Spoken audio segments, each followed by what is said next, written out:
नमस्कार। लक्ष्मण जैसा ही महान चरित्र जिनका था, ऐसा श्री रामचंद्र के परिवार का एक और सदस्य कैकेयी पुत्र त्यागी भरत श्री राम के प्रति वनवास के लिए कैकेयी और राजा दशरथ के साथ अप्रत्यक्ष रूप से भरत को भी दोषी कहा जाता है।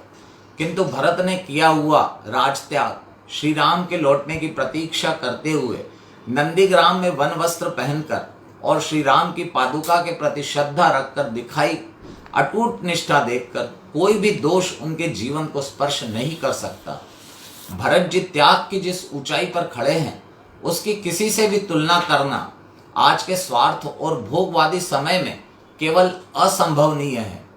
हमारी मातृभूमि के वैभव को पुनः प्राप्त करना है तो हमें जाति भेद, धर्म का राजकारण, सांप्रदायिकता यह सब छोड़कर भरत ने सिखाए हुए उच्च जीवन मूल्यों का अनुसरण करना होगा। श्री राम के वनवास जाने के बाद हर व्यक्ति ने भरत जी को अयोध्या बुलाया। अयोध्या आते ही सर्वप्रथम भरत जी श्री राम से मिलने गए। जब श्री राम जी कहीं दिखाई नहीं दिए तो उन्होंने अपनी माँ से उनके बारे में पूछा।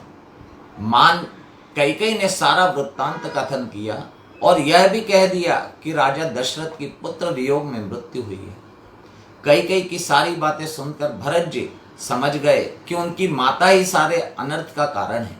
श्री राम जैसा ही वेश धारण कर तथा ऋषि वशिष्ठ और अन्य ऋषि मुनि मंत्री अमात्य माता कौशल्या सुमित्रा सहित सभी प्रजाजन को लेकर वह श्री राम के राज्याभिषेक की पूरी तैयारी कर श्री राम को ढूंढने निकल पड़े।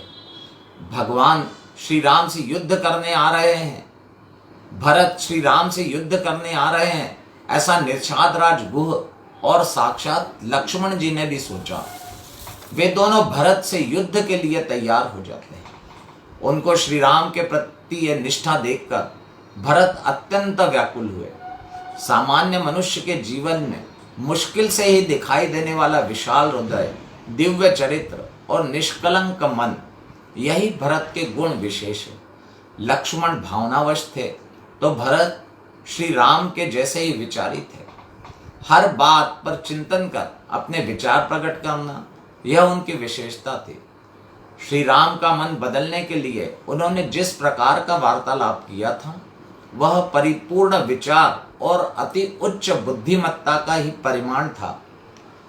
अतः श्री राम 14 वर्षों के वनवास के पश्चात अयोध्या आकर सिंहासन ग्रहण करने का वचन देते हैं और यदि 15वें वर्ष के प्रथम दिन श्री राम जी अयोध्या नहीं लौटे तो वे प्राण त्याग कर देंगे।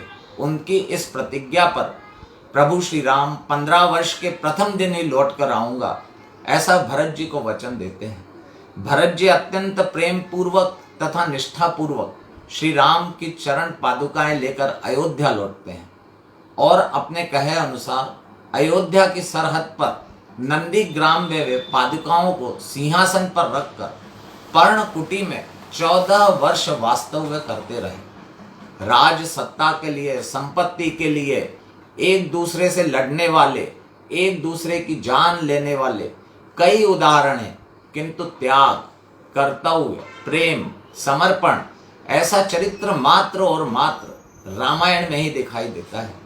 ऐसे त्याग की प्रतिमूर्ति राजर्षि भरत को मन बारंबार प्रणाम करता है।